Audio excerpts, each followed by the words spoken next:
રીંગણા બટેટાનું શાક બનાવવા માટે બટેટાને અને રીંગણાને સુધારી લેવાના છે.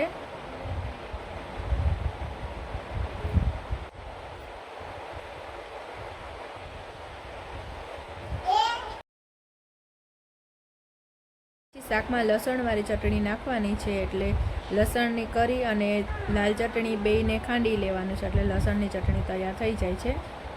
પછી તેલ ગરમ મૂકી એમાં રાઈ, જીરું અને હિંગનો વઘાર કરવાના છે. મેં અહીંયા 2 પાવડા તેલ લીધું છે.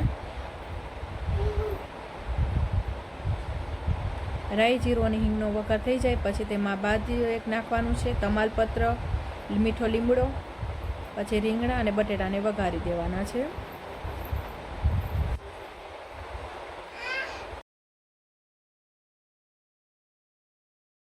પછી હલાવી અને તેમાં મસાલા એડ કરવાના છે, જે આપણે રોજ નાખતા હોય. હળદર, નમક, ધાણા જીરું અને લસણવાળી લાલ ચટણી નાખવાની છે. થોડી સાદી ચટણી નાખવાની છે.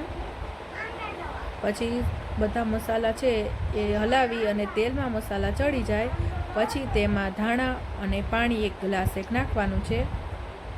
જે રીતના સરસ મસાલા તેલમાં ચડી ગયા છે. હવે તેમાં ટમેટું નાખી દેવાનું છે. પછી પાણી નાખી ગ્લાસ 1 અને 3 વિસલ થવા દેવાની છે.